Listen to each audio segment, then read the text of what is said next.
A car from Armenian Prime Minister Nikol Pashinyan's motorcade hit and killed a pregnant woman.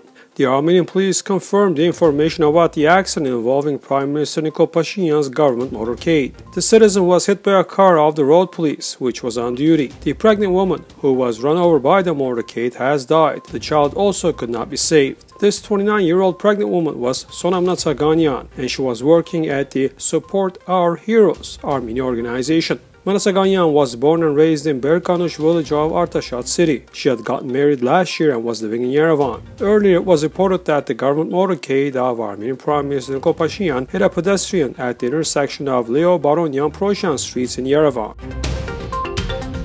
Azerbaijani Foreign Minister Bayramov talked about the quote-unquote results of talks with his Armenian counterpart Ararat Mirzoyan. His remarks came at a joint press briefing with visiting Georgian Foreign Minister Ilya Darchiashvili. After putting an end to the conflict, one of the priority issues for us is the provision of sustainable peace in the region, Bayramov noted. The Azerbaijani Foreign Minister noted that he and his Armenian counterpart have already had some results. I have already had 2 telephone conversations with our Armenian Foreign Minister.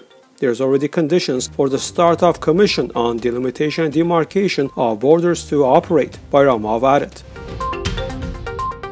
The Prosecutor General's Office of Armenia on Tuesday received a formal request from a number of parents and relatives of soldiers killed during the war unleashed by Azerbaijan in 2020 in Karabakh to recognize these servicemen as victims in their respective criminal case, and this request was granted.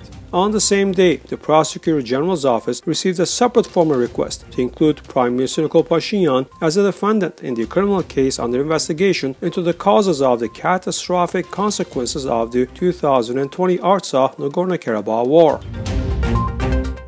Opposition forces protests continue in Yerevan. The political opposition in Armenia, headed by the Armenian with Honor parliamentary factions, launched protests against the government of Prime Minister Nikol Pashinyan. Yesterday, the ARF-Dashnatsutyun Party youth and some citizens led by the Armenian MP Nagorno-Karabakh started to march on Yerevan from the Ararat province village of Berkanush. Armenia's ARF Youth Union on Wednesday staged a protest on Gomidas Avenue in Yerevan. Parliamentary Vice Speaker, Armenian MP Ishghan reported live on Facebook that police had detained the protesters. The Human Rights Defender's Office later announced that they visited 24 detainees and were told that police used force to detain them and provided no legal justification. Also today, young activists of the resistance movement blocked the intersection of Mashtos Avenue and Khoronatsi Street in Yerevan and set up a small house with the inscription "Police" in the middle of the road. One of the protesters said that the enemy had reinstalled a customs checkpoint on the Goris-Kapan highway.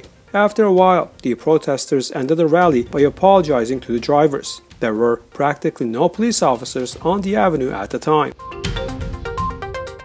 The situation in Ukraine remains highly tense. Ukraine's general staff said Wednesday that Russian forces were pressing their offensive in the Kharkiv and Donetsk regions, and they had captured several settlements. However, Britain's defense ministry said Ukraine retains control over the majority of its airspace. Meanwhile, a series of blasts were heard in the early hours of Wednesday in 3 Russian provinces bordering Ukraine, authorities say. According to them, an ammunition depot in the Belgorod province caught fire around the same time. Ukraine also accused Russia of trying to drag Moldova's breakaway region of Transnistria into its war after authorities in the Russia-backed region adjacent to southwest Ukraine said they had been targeted by a series of attacks.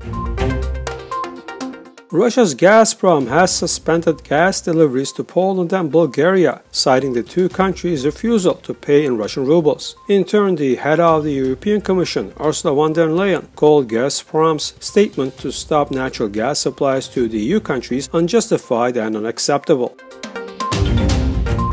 Tuesday marked the 36th anniversary of what is considered the world's worst ever nuclear disaster in Chernobyl, and international media said there is relief that the hulking sarcophagus covering the reactor's radioactivity has returned to Ukrainian control. But concerns have far from dissipated from atomic sites in Ukraine, as authorities even said Tuesday that missiles had flown low over a nuclear power station in a close call in the southern city of Zaporizhia. According to Ukrainian side, the plant suffered a power and communications outage that stirred fears of a possible new calamity at the site.